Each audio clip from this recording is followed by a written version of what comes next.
नमस्कार, स्वागत है आपका कमोडिटी निवेश में, जहां हम आपको न सिर्फ कमोडिटी बाजार की खबरों से रूबरू कराते हैं बल्कि बेहतर ट्रेडिंग कोर्स भी हम आपके लिए लेकर आते हैं। आज हमारे साथ दो मेहमान हैं जो आपके सवालों के जवाब देंगे। जिगर धर्मशी हैं मोतीलाल ओसवाल से, अजय केडिया है एमडी है और रिसर्च हेड हैं केडिया कमोडिटी से। आप दोनों मेहमानों का स्वागत है। सबसे पहले सवाल पूछने का तरीका एक बार फिर से आपको बता देते हैं। आप हमें अपने सवाल 9136934058 पर अपने सवाल व्हाट्सएप कर सकते हैं। अपना नाम, अपने शहर का नाम और सिर्फ कमोडिटी से जुड़े हुए सवाल ही भेजें। साथ ही आप हमारे social media page Facebook, Instagram और ट्विटर के जरिए भी अपने सवाल हमें भेज सकते हैं। अगले आधे घंटे तक आपके सभी सवालों के जवाब देने की हम कोशिश करेंगे। चलिए सबसे पहले आज बात कर लेते हैं कच्चे तेल की, क्योंकि कच्चे तेल की शुरुआती तेजी अब बढ़ती जा रही है। ब्रेंट क्रूड अब 83 के करीब पहुंचता हुआ दिख रहा है। केडिया जी, क्या लग रहा है, कच्चे तेल की तेजी बढ़ती जा रही है? खबर आइए कि जिस तरह की रिपोर्ट थी कि जो 2023 में जो डिमांड ग्रोथ होगी क्रूड में, उसमें से 50% सिर्फ चाइना से आएगा। साथ ही सऊदी ने भी एशियाई ग्राहकों के लिए 6 महीने में पहली बार दाम बढ़ा दिए हैं। तो ये कुछ फैक्टर्स है जो क्रूड को सपोर्ट कर रहा है। क्या लग रहा है, यहाँ से तेजी और बढ़ने वाली है और ट्रेडर्स के लिए क्या सलाह है? हाँ, डेफिनेटली विश्वान जी, अगर हम देखें तो कच्चे तेल के अंदर एक अच्छा खासा रिबाउंड हुआ है। साइकोलॉजिकली भी अगर हम देखें तो 6000 का लेवल एमसीएक्स पे कंटिन्यू होल्ड कर रहा है। रुपए की गिरावट भी सपोर्ट कर रहा है। चाइना काफी इंपॉर्टेंट फैक्टर रहेगा। चाइना कोविड के बाहर निकल चुका है, साथ में न्यू ईयर्स के बाहर आ चुका है, जहां पे ऑलरेडी रिपोर्ट बता रही है कि आगे रहेगा। बट साथ साथ में हमने देखा तुर्की में जो एक पावरफुल अर्थक्वेक हुआ, उसकी वजह से भी काफी फैसिलिटीज शट डाउन हुई है, जिसका भी असर आज प्राइसेस पे आता हुआ दिखाई दे रहा है। तो टेक्निकली मुझे लगता है कि प्राइसेस के अंदर ये तेजी कंटिन्यू रहेगी। जो हायर साइड की अगर हम बात करें तो प्राइसेस में कच्चे तेल में 6350 तो इमीडिएट आज का टारगेट है।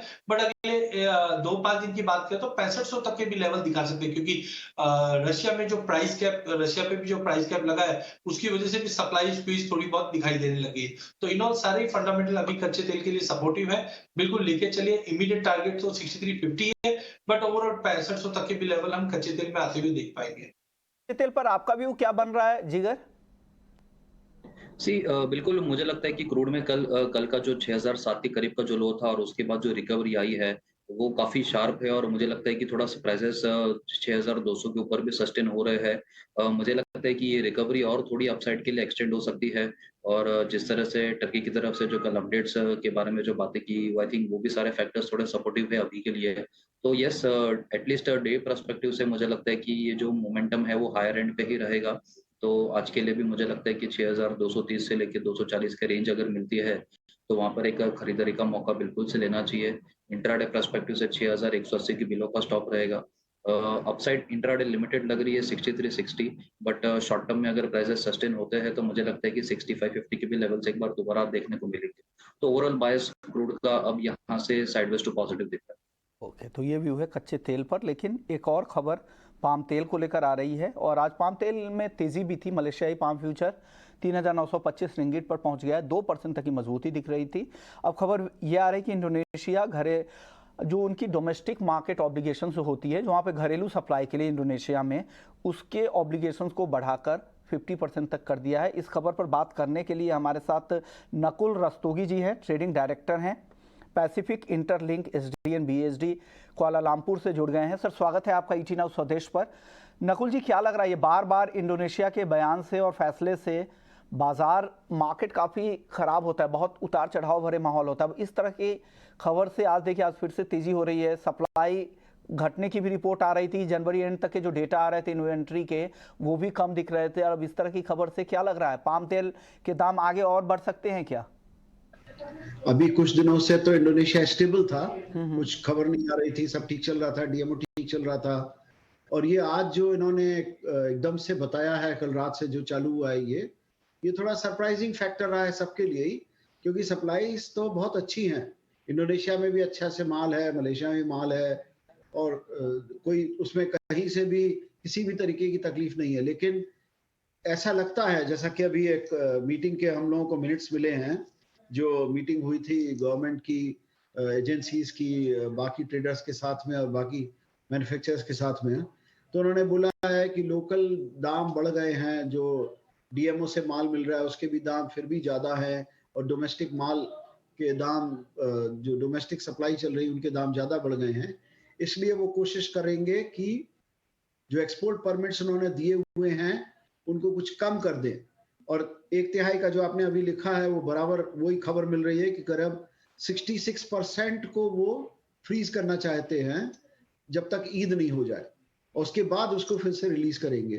तो अगर ये सब कुछ होता है तो उससे थोड़ा तेजी का माहौल तो बनता ही है, क्योंकि सबको लग रहा है कि अगर एकदम से कुछ डिमांड आई या रमजान की जो डिमांड चली रही है तो उसमें इतनी आसानी से इंडोनेशियंस ठीक से एक्सपोर्ट नहीं कर पाएंगे, तो फिर वो वापस आके फिर वो मलेशिया से माल ढूंढना चालू करेंगे। इसलिए हमारा बीएमडी आज थोड़ा सा सुधरा है। ओके, तो क्या लग रहा है ये तेजी आगे और आपको लग रही है आगे भी दाम बढ़ेंगे या हो गया बहुत ज्यादा नहीं? क्योंकि जैसा आप कह रहे हैं कि दोनों ही कंट्री में सप्लाई की दिक्कत नहीं है, सिर्फ रमजान की वजह से हो सकता है उन्होंने एक सतर्कता बरतते हुए इस तरह के फैसले लिए हों। क्या लग रहा है दाम आगे के और ऊपर जा सकता है और कितनी तेजी की और संभावना लग रही है आपको? नहीं, ज्यादा तेजी तो हमको नहीं दिखती, और समझ लिए 100 रिंगिट और बढ़ सकता है बाजार, क्योंकि अल्टीमेटली तो डिमांड सप्लाई पे सारा काम चलता है। भले ही वो कुछ भी कर ले, और इससे थोड़ा सा इंडोनेशियन पार्टी से जब हम लोग बात कर रहे हैं तो लोग बोल रहे हैं हमको कोई खास फर्क नहीं पड़ेगा, क्योंकि हमारे पास वैसे ही डिमांड नहीं थी। वैसे ही आप देखिए, आप इंडियन ट्रेडर से बात करिए, इंडिया की डिमांड बहुत स्लो है, चाइना, पाकिस्तान, बांग्लादेश, सब तरफ से डिमांड बहुत स्लो है आजकल। समहाउ ये विंटर्स में हो भी जाता है, और थोड़ा सा इस बार अजीब सा लग रहा है, क्योंकि या तो जो परचेजिंग पावर है कंट्रीज की कम हो गई, जैसे पाकिस्तान का हाल बुरा है, इंडिया का भी, चाइना का अभी भी वो लोग रिकवर नहीं कर पाए हैं, जो उन्होंने इतने सारे लॉकडाउन वगैरह लगाए थे, तो लोगों की परचेजिंग पावर अभी भी स्लो है। तो जो डिमांड अगर उतनी अच्छी नहीं है तेल की, तो फिर अगर आप एक्सपोर्ट परमिट कम भी कर दोगे तो उससे कोई खास फर्क नहीं पड़ेगा। तो इसलिए ज्यादा तेजी नहीं दिखती। ये तो जो बीएमडी में जो एक्शन हुआ है आज, ये थोड़ा सा प्रॉफिट टेकिंग तो नहीं, लेकिन शॉर्ट कवरिंग हुआ है। जो लोग बात थोड़ा से शॉर्ट बैठे थे उन्होंने कवर कर लिया कि पता नहीं कितना सिचुएशन बिगड़ सकती है। नकुल, अब दो सवाल पर्सनली स्पीकिंग या हम लोगों के हिसाब से तो बाजार में और समझ लीजिए 100-200 रिंगिट का ज्यादा से ज्यादा जगह है, बाकी बहुत बाजार ऊपर नहीं जा पाएगा। दो सवाल और है मेरे, दोनों एक ही साथ में पूछ लेता हूं।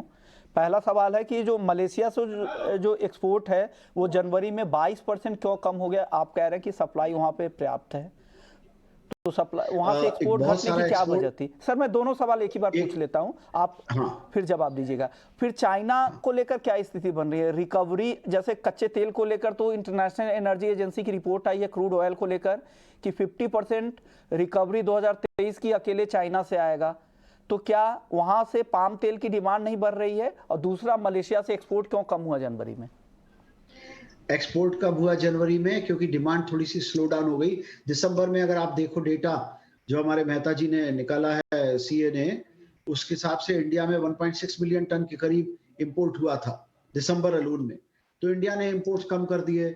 इंडोनेशिया से एक्सपोर्ट बहुत ज्यादा उन्होंने अच्छे तरीके से करे, क्योंकि उनको एक तो मार्जिन मिल रहा था, प्लस उनका एक्सपोर्ट स्लो डाउन हो गया था पहले। तो इन सब के चलते मलेशिया से एक्सपोर्ट्स कम हो गए। लेकिन मलेशिया से एक्सपोर्ट्स होने से कोई ज्यादा परेशानी नहीं आई, क्योंकि वैसे भी ज्यादा स्टॉक्स नहीं थे। अब चाइना की जो सिचुएशन है, चाइना अल्टीमेटली तो सब कुछ जब ठीक हो जाएगा तो उनकी डिमांड निकल के आएगी। लेकिन ये बड़ा क्वेश्चन है कि कब तक ठीक होगा, क्योंकि 3-4-5 महीने का जो उनका अभी जो लॉकडाउन चले हैं उनसे जो ग्रोथ पीछे गई है, और जितने लोग वहां पे बेकार हो गए या जिनको कम तनख्वाह मिली या पैसे कम मिले हैं, वो सब सिचुएशन जब तक नॉर्मलाइज होगी तब तक टाइम लगेगा। तो मेरे ख्याल में अभी अगले 3 महीने और हम नहीं सोच सकते कि चाइना वाले एकदम से बाहर निकल के बहुत सारी डिमांड करेंगे। अभी वो जो डोमेस्टिक है या जो इंपोर्ट हो रहा है उतने से ही काम चलेगा। 3 महीने बाद हो सकता है जब और सिचुएशन अच्छी हो तो कुछ डिमांड की सूरत बने। यानी बिल्कुल साफ है कि जनवरी में उस तरह की डिमांड नहीं थी, इस वजह से मलेशिया से एक्सपोर्ट भी कम हुए। और चीन में रिकवरी को लेकर अभी भी बहुत चीज़ें साफ नहीं है, अनसर्टेनिटी अभी भी दिख रही है कि किस तरह से वहाँ पर डिमांड रिकवरी होगी। और जैसा नकुल कह रहे थे कि 67% तक परमिट को यहाँ पर फ्रीज करना, 67% फ्रीज करना, 1/3 करना चाह रहे हैं ना फ्रीज सर? 67 रखना चाह रहे हैं अभी, 66% को फ्रीज करने की बात कर रहे हैं वो। बाद वो फिर तो उसे काफी कम रह जाएगा फिर एक्सपोर्ट कोटा। ओके, तो फिर रमजान के बाद उसे चालू कर देंगे मई में? हाँ, वो एकदम से 1 मई से बोल रहा है कि फिर से हम रिलीज कर देंगे। ओके, शुक्रिया शुक्रिया आपका। एक बार फिर से आपने वक्त निकाला हमें मलेशिया से और आपने बताया पाम तेल की ग्राउंड की स्थिति वहाँ पर क्या है मलेशिया और इंडोनेशिया में, और क्या स्थिति बन रही है सप्लाई को लेकर, और आगे किस तरह की चाल रह सकती है। शुक्रिया सर। चलिए वापस से वायदा बाजार की ओर लौटते हैं। हमारे दोनों मेहमान बने हुए हैं, अजय केडिया जी और जिगर धर्मशी जी। सवाल जवाब ही अब सीधा शुरू कर लेते हैं। राज हैं राजस्थान से, चांदी इन्होंने 65,000 रुपये में शॉर्ट किया हुआ है। अब जानना चाह रहे हैं कि क्या करें, फरवरी तक का वक्त है पूरे महीने का। केडिया जी क्या सलाह देंगे इनको, फरवरी तक क्या 65,000 के नीचे चांदी आएगी क्या? देखिए विष्णु जी, डेफिनेटली हम पहले भी कहे थे कि मार्केट में करेक्शन ड्यू है। पिछले हफ्ते हमने काफी बड़ा इवेंट था, पहला था बजट, जहां पे हमने इंपोर्ट ड्यूटी 2.5% से बढ़ते हुए देखी, उसका एक पॉजिटिव असर प्राइस पे पड़ा। फेड के अपडेट के बाद भी तेजी बनी, लेकिन नॉन फार्म पेरोल में जो हमने एक बड़ा जंप आते हुए देखा, जिसके बाद एक करेक्शन जो ड्यू था वो मटेरियलाइज होता हुआ दिखाई दिया, और हमने एक अच्छा खासा करेक्शन चांदी में भी आते हुए देखा। टेक्निकली देखा जाए तो मेरा मानना है कि कम से कम अगर हम चांदी की बात करें तो 65 साढ़े 65 का एक गैप बना हुआ है 2 महीने पहले का, वो फुलफिल करने के लिए मार्केट वहां तक आना चाहिए। बट लॉन्ग टर्म प्रोस्पेक्टिव काफी बुलिश है, तो मुझे लगता है थोड़ा कॉशियस रहकर आप शॉर्ट करके चल सकते हैं। एक स्टॉप लॉस बना के चलिए 68,800 का या 69 के आसपास का, जब तक 69 के ऊपर नहीं जाता है हाई पॉसिबिलिटी है आपको फरवरी मंथ में ही 65 साढ़े 65 तक मिल सकता है। उसके नीचे मुझे नहीं लगता है चांदी सस्टेन करेगी, फंडामेंटल काफी मजबूत रहेंगे वो टाइम पे। तो 65 साढ़े 65 तक डेफिनेटली फरवरी में आपको मिल जाएगा, बट स्ट्रिक्ट स्टॉप लॉस लगा के चलिए, बिकॉज वॉलिटिलिटी पिछले 1.5-2 महीने में चांदी में काफी बढ़ चुकी है। तो 69,000 के स्टॉप लॉस से आप 65 के आसपास पे प्रॉफिट बुक कर सकते हैं। महेश है हैदराबाद से, गोल्ड का में ट्रेड करना चाह रहे हैं कि क्या करना चाहिए आज। जिगर क्या सलाह देंगे महेश जी को गोल्ड के लिए? करें तो एनएफपी के डेटा के बाद हमने शार्प करेक्शन देखा गोल्ड और सिल्वर दोनों में ही। डॉलर इंडेक्स में भी काफी अच्छी तेजी आती हुई दिखी है। मुझे लगता है कि थोड़ा sideways to lower end gold में भी देखने को मिल सकता है। हालांकि ट्रेंड काफी पॉजिटिव है, बट यस ये जो शॉर्ट टर्म करेक्शन है वो थोड़ा सा और 1-2 दिन में आता हुआ दिख सकता है। डाउनसाइड लिमिटेड है। मुझे लगता है कि 57,200 के करीब के लेवल्स अगर है तो वहां पर इंट्राडे के लिए सेलिंग के लिए देखना चाहिए। 57,350 के करीब का एक स्टॉप लॉस रहेगा। निचले स्तरों पर मुझे लगता है कि जो डाउनसाइड लिमिटेड रहेगी वो 56,900 तक के लिए रहेगी। अगले दर्शक है मोहम्मद फरहान है रामपुर से, मेंथा ऑयल में क्या करें, क्या करना चाहिए केडिया जी मेंथा में? देखिए मेंथा में रिसेंटली हमने एक अच्छा खासा पुलबैक देखा प्राइजेस के अंदर, बट जिस ढंग से हमने बजट के अंदर देखा टोबैको के लिए जो अपडेट आया था that was slightly negative. No doubt export demand थोड़ी बहुत इंप्रूव होते हुए दिखाई दे रही है, जिस ढंग से चाइना ओपन अप हो गया, फार्मा एफएमसीजी से भी डिमांड रहेगी। बट इंपॉर्टेंट फरवरी मंथ रहेगा वो सोई को लेकर है। जिस ढंग से पिछले 2 सालों से भाव में कंटिन्यू गिरावट थी, इस बार उम्मीद की जा रही है कि सोई के एरिया में और कटौती हो सकती है, जिसका सपोर्ट मिलेगा। टेक्निकली अगर देखा जाए तो 1000 के नीचे प्राइसेस जाता हुआ नहीं दिखाई दे रहा, सस्टेन करता हुआ नहीं दिखाई दे रहा है, तो 1000 के करीब लेके चलिए। 985 का स्टॉप लॉस रखिए। हायर साइड में मुझे लगता है एक बार 1040 का लेवल तोड़ता है तो 1080 से 1100 तक का लेवल हम मार्च फर्स्ट वीक तक देख पाएंगे, तो बिल्कुल 1000 के करीब मेंथा ऑयल को लेके चलना चाहिए। अगले दर्शक है संदीप हैं हिसार हरियाणा से।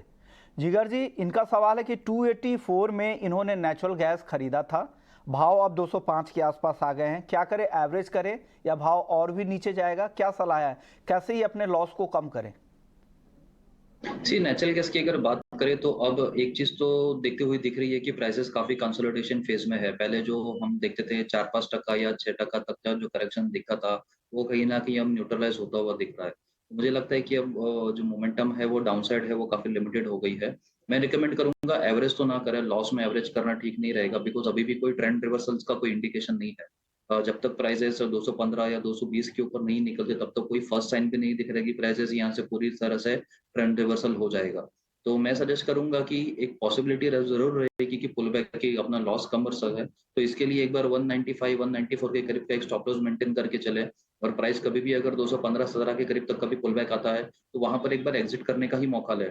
ऑन द अदर साइड अगर ये 190 का लेवल ब्रेक होता है तो मुझे लगता है कि डाउन साइड और एक्सटेंड हो सकती है और वो 160 के करीब भी जा सकता है। तो बहुत ज्यादा एवरेजिंग के लिए नहीं सोचना चाहिए और 195-94 के भी लोग स्टॉप लॉस मेंटेन करना चाहिए। ओके, तो ये भी हुए आपके लिए नेचुरल गैस में।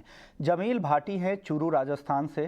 केडिया जी, इनका सवाल क्रूड और नेचुरल गैस दोनों में जानना चाह रहे हैं कि आज किन स्तरों पर इसको खरीदे या बेचे, क्या ट्रेडिंग स्ट्रैटेजी, किस ट्रेडिंग स्ट्रैटेजी के साथ काम करना चाहिए जमील साहब को? देखिए, सबसे पहले अगर क्रूड की बात करें तो मुझे लगता है काउंटर काफी स्ट्रांग है और जिस ढंग से रिकवर किया है, तो आई थिंक अगले 2-3 सेशन के अंदर तेजी का रुख और कंटिन्यू बढ़ता हुआ दिखाई देगा। जिसमें हमने देखा है कि ये हफ्ते के अंदर आप मान के चलिए कि आपको करीबन 6500 तक का भी लेवल दिखा सकता है। तो कच्चे तेल में 60 टू 50 का भाव है, यहाँ पे ले सकते हैं 6150 के स्टॉप लॉस से ऊपर में। आज तो 6350 तक का लेवल लग रहा है, बट ओवरऑल ये हफ्ते में 6500 का लेवल मिल जाएगा। वहीं अगर नेचुरल गैस की बात करें तो यहाँ पे कुछ अनसर्टेनिटी अभी भी बनी हुई। पिछले हफ्ते में भी हमने रिकवरी देखी, बट सस्टेन नहीं कर पाए। तो एज ऑफ नाउ कोई बड़ा क्लियर ट्रेंड नहीं दिखाई दे रहा, बट ऑप्शन के जरिए आप अपनी पोजीशंस बना के चल सकते हैं। करंटली 205 का भाव है। हम मानते हैं अगर एक बार 220 के ऊपर अगर प्राइसेस निकल जाता है तो एक अच्छा खासा शॉर्ट कवरिंग दिखेगी जो 250 तक का भी लेवल दिखा दे। तो ऐसे टाइम पे आपको कॉल बैक स्प्रेड का यूज करना चाहिए ऑप्शन के अंदर, जहां पे 200 का कॉल बेचिए, 16.5 रुपए मिलेगा और 220 के 8 रुपए में 2 कॉल लीजिए, तो अगेन आपका 16 रुपए लगेगा। तो मतलब जेब से कुछ भी नहीं लगेगा। एक कॉल बेचना है नीचे का, मतलब 200 का, और 220 के 2 कॉल लेने हैं। तो जैसे ही प्राइसेस 220 के ऊपर निकलते हैं, आपका एक नेट कॉल में लॉन्ग पोजीशन बन जाएगा और प्राइसेस अगर 250 रुपए जाती है तो उसमें अच्छा मुनाफा बन सकता है। अदरवाइज आप डाउन साइड अगर कितना भी ओपन हो जाए, आपकी जेब से कोई नुकसान नहीं लगेगा। तो कॉल बैक स्प्रेड का यूज कीजिए, जहां 200 का एक कॉल बेच के 220 के 2 कॉल लेके ट्रेड कीजिए। ओके, अगले दर्शक हमारे साथ कृष्ण हैं दिल्ली से। कॉपर में क्या करना चाहिए, क्या सलाह देंगे कॉपर में कृष्ण को? जिगर ठीक, कॉपर की बात करें या पूरे बेस मेटल कॉम्प्लेक्स की बात करें, थोड़ा सेलिंग प्रेशर हमने पिछले कुछ दिनों में देखा है और मुझे लगता है कि अभी भी थोड़ा जो बायस है कॉपर का वो थोड़ा साइडवेज टू नेगेटिव ही दिख रहा है। मुझे लगता है कि कॉपर में 765-64 के लेवल्स अभी भी पॉसिबिलिटी है कि इंट्राडे में आते हुए दिख सकते हैं। तो आज के लिए मेरा रिकमेंडेशन रहेगा 2-2.5 रुपए भी अगर ऊपर आता है तो वहां पर बेचना चाहिए। 75 के ऊपर का स्टिक स्टॉप लॉस फॉलो करना चाहिए और जैसे बताया नीचे में 765-64 के लेवल्स मिल सकते हैं। ओके, अगले दर्शक है अनुज गुप्ता हैं झांसी से। गोल्ड इंट्राडे के लिए जाना चाह रहे कि क्या करना चाहिए, क्या करना चाहिए जिगर गोल्ड में इंट्राडे में? सी गोल्ड में जैसे कहा कि मुझे अभी भी थोड़ा बहुत साइडवेज टू लोअर का बायस लग रहा है, हालांकि डाउनसाइड काफी लिमिटेड है और ये बिल्कुल ही इंट्राडे स्ट्रेटेजी रहेगी। तो मुझे लगता है कि 57-150 से 200 की रेंज में एक बार बेचने को देखना चाहिए। 350 के करीब का स्टॉप लॉस रहेगा। निचले स्तर में मुझे लगता है कि 56-900 से 850 तक का लेवल दिख सकता है एक बार। अगले दर्शक है पवन है हिसार से। धनिया 8,400 रुपये पे खरीदा है, अब काफी नीचे आ गया है भाव। केडिया जी, क्या इनको एवरेज करना चाहिए नीचे में और कब तक ये गिरावट चलेगी, कब इनके भाव के ऊपर आएगा धनिया? देखिए, धनिया में हमने देखा था कि हमारी भी उम्मीद थी कि इतनी जल्दी गिरावट नहीं रहेगी, बट जिस ढंग से एरिया अंडर कल्टीवेशन में काफी बढ़ोतरी हुई है, जिसकी वजह से प्राइसेस में हमने 7500 का भी लेवल ऑलमोस्ट टेस्ट करते हुए देख चुके हैं। नई क्रॉप के अभी आगमन सामने है मार्केट के अंदर, जिसकी वजह से प्रेशर बना हुआ था। बट कहीं ना कहीं ये भी उम्मीद है, जो हमने बाकी क्रॉप में भी देखा, कि लोअर लेवल पे फार्मर मार्केट में माल लेके नहीं आते हैं। तो आई थिंक इनको थोड़ा सा वेट करना चाहिए। आई थिंक पिछले महीने में भी हमने 92 का एक स्पाइक लगते हुए देखा था जब वेदर कंडीशन कुछ डिस्टर्ब हुए थे। तो मुझे लगता है प्राइसेस 72-7300 का एक बेस बनाता हुआ दिखाई देगा। 7800 का लेवल एक बार वीकली बेस पे क्लोज कर देता है तो 8200 से 85 तक का भी लेवल मिल जाएगा। करंट लेवल पे फ्रेश पोजीशन बनाना अवॉइड कीजिए, जो पोजीशन है उसको होल्ड कर सकते हैं। मुझे लगता है यहाँ से एक नया बेस बनाकर प्राइसेस वापस 82 से 85 के जोन में आने वाले हफ्तों में दिखा सकता है। ओके, अगले दर्शक हमारे साथ एसके बंसल हैं ग्वालियर से। सवाल है, क्या लेड नीचे 175 रुपए तक आएगा? क्या लग रहा है जिगर आपको, 175 रुपए तक आ सकता है क्या लेड नीचे की तरफ? सी लेड बहुत कंसोलिडेशन फेज में है, बहुत ज्यादा मोमेंटम हमने लेड में नहीं देखा है, बट हमने देखा है कि बाकी मेटल्स के साथ इसमें जरूर से थोड़ी बहुत गिरावट आई है। मैं 175 का लेवल से एक्सपेक्ट नहीं कर रहा हूँ, बट मुझे लगता है कि कहीं ना कहीं 180 के लेवल तक का मोमेंटम एक बार आएगा। 3-4 रुपए का करेक्शन जरूर है और वहां से प्राइस दोबारा रिवर्सल आ सकता है। तो 180 के लेवल्स के लिए एक बार बेच के चल सकते हैं। हाँ, but on the other side 186 के करीब का एक स्टॉप लॉस मेंटेन जरूर से करना चाहिए। सारे मेटल्स के साथ अगर रिकवरी आती है और प्राइसेस उनके ऊपर रिवर्स हो गया तो दोबारा से तेजी शुरू हो सकती है। ओके, अगले दर्शक है राजा पटेल और रौनक पटेल। दोनों का सवाल एक ही है, मूंग का प्राइस आउटलुक अगले 10 दिनों के लिए जानना चाह रहे हैं। केडिया जी, मूंग ट्रैक कर रहे हैं, क्या लग रहा है अगले 10 दिनों में मूंग के प्राइस? देखिए पूरे ही पल्सर्स के अंदर अगर रेंज के देखें तो प्राइजेस में कंटिन्यू तेजी बनी है। मूंग के प्राइस 8000 के ऊपर प्राइजेस कंटिन्यू सस्टेन है। मुझे लगता है आने वाले दिनों में डिमांड में इंप्रूवमेंट रहेगी, जो मूंग के प्राइजेस को भी सपोर्ट करता हुआ दिखाई देगा, बट ज्यादा बड़ी एक्स्ट्राऑर्डिनरी तेजी लग नहीं रही है। तो 8100 से 8120 तक के लेवल हम फिजिकल मार्केट में देख सकते हैं। प्राइजेस में ट्रेंड पॉजिटिव रहेगा, वीकनेस नहीं है, बट लिमिटेड अपसाइड है। तो 8100 से 8120 तक के लेवल हम मूंग में देख पाएंगे। ओके, अगले दर्शक है हमारे साथ, गिरीश है महाराष्ट्र से। फरवरी में कॉटन का प्राइस आउटलुक क्या है, क्या लग रहा है केडिया जी कॉटन में? देखिए कॉटन में अगर हम देखें तो ग्लोबल मार्केट में थोड़ी स्टेबिलिटी मिली, जिस ढंग से चाइना मार्केट ओपन हुआ उसका एक असर पॉजिटिवली डोमेस्टिक मार्केट पे भी पड़ता हुआ दिखाई देगा। तो टाइम पे मुझे लगता है कॉटन तो एक स्टेबिलिटी करता हुआ दिखाई देगा, जबकि कॉटन सीड ऑयल केक में गिरावट बढ़ते हुए दिखाई देगी, बिकॉज कल की पूर्ति सभी जगह से हो रही है। तो मुझे लगता है जैसे पहले भी हमने कहा था कि 2800 का लेवल तोड़ता है तो 2720 से लेकर 2640 तक का लेवल दिखा सकता है। तो कॉटन में तो स्टेबिलिटी है, but cotton seed oil cake में मार्केट के अंदर गिरावट कंटिन्यू रह सकता है। ओके, अगले दर्शक हमारे साथ आरयू पटेल साहब हैं अहमदाबाद से। कॉपर में क्या करना चाहिए केडिया जी इनको? कॉपर पर सवाल है इनका। देखिए कॉपर में मुझे लग रहा है कि ऑलरेडी हमने जनवरी 1 में एक बड़ी रैली 710 से लेकर 790 का देख लिया है। एज ऑफ नाउ हमें लगता है जो शॉर्टेज का कंसर्न बन रहा था वो थोड़ा कूल ऑफ हुआ है। लॉन्ग टर्म प्रोस्पेक्टिव काफी बुलिश है, बट शॉर्ट टर्म में हमने देखा कि बार बार में 790 का लेवल ब्रीच नहीं कर पा रहा है। तो एक करेक्टिव डिप 765 से 760 तक का लेवल दिखा सकता है। तो आज के लिए अगर 774 775 तक का भी जंप मिलता है तो बेच के चलिए। 765 का पहला टारगेट है, बट ओवरऑल 760 तक के भी लेवल हम कॉपर में आने वाले 2-3 सेशन में देख पाएंगे। महेश हैं हैदराबाद से, गोल्ड पर राय जानना चाह रहे थे। ये केडिया जी क्या सलाह देंगे गोल्ड पे महेश जी को? देखिए सोने में मैं बुलिश हूँ काफी, but timing non farm payroll के बाद एक करेक्शन है। डॉलर इंडेक्स भी अपने 7 महीने के लो से ऊपर आने की कोशिश कर रहा है। तो मुझे लगता है प्राइजेस के अंदर एक इंट्राडे के लिहाज से तो डेफिनेटली एक गिरावट का रुख रहेगा, जिसमें हम टारगेट लेके चल सकते हैं गोल्ड में 56,800 का। बट ओवरऑल अगर एक महीने की बात करें तो मुझे लगता है 56 से 56,200 तक का भी लेवल दिखा सकता है। तो थोड़ा वेट कीजिए बाइंग करने के लिए, मार्केट में गिरावट का रुख है। करंट लेवल से बिकवाली जरूर कर सकते हैं 56,800 के टारगेट के लिए। ओके, रामदेव हैं राजस्थान से। कॉटन में आगे क्या होगा जिगर, क्या लग रहा है कॉटन में आगे? देखिए कॉटन में मुझे लग रहा है कि बहुत ज्यादा अभी थोड़ा prices sideways to lower end पे ही रहेगा। मैं कोकूड को ट्रैक कर रहा हूं तो मुझे लगता है कि वहां पर काफी गिरावट आई है। मुझे लगता है कि 2750 से लेकर 2720 तक के लेवल एक बार आते हुए दिख सकते हैं। तो जब तक 2850 के बिलो है, जो मोमेंटम है वो साइडवेज टू नेगेटिव टेरिटरी में ही रहेगा। अभी बाइंग का कोई मोमेंटम नहीं दिख रहा। जिगर आखिरी सवाल है कोरिएंडर पे, आपको लग रहा है कि कोरिएंडर में रिकवरी आएगी? पवन हिसार पूछना चाह रहे हैं आपसे भी कि क्या 8400 के ऊपर भी कोरिएंडर आएगा क्या? मुझे लगता है कि दुनिया में जिस तरह से अभी करेक्शन है वो थोड़ा मुझे लगता है कि और एक्सटेंड हो सकता है 7100 से 7000 तक के लिए। वहां तक मुझे डाउनसाइड लिमिटेड लग रहा है। एज ऑफ नाउ कोई पॉजिटिव मोमेंटम नहीं है, बायस इसमें अभी भी साइडवेज टू नेगेटिव। शुक्रिया जिगर आपका। केडिया जी आपका, आप लोगों ने वक्त निकाला और दर्शकों के सवालों के फटाफट जवाब दिए। वक्त हो गया है ब्रेक का। ब्रेक के बाद लौटेंगे तो आपके लिए होगा स्वदेश विशेष, जहां पर हम लेकर आएंगे गो ग्रीन, पूरा सिस्टम एनवायरनमेंट होगा क्लीन, लेकर आएंगे स्वदेश विशेष में। तो आप कहीं मत जाइए, ब्रेक के बाद जल्द लौटते हैं।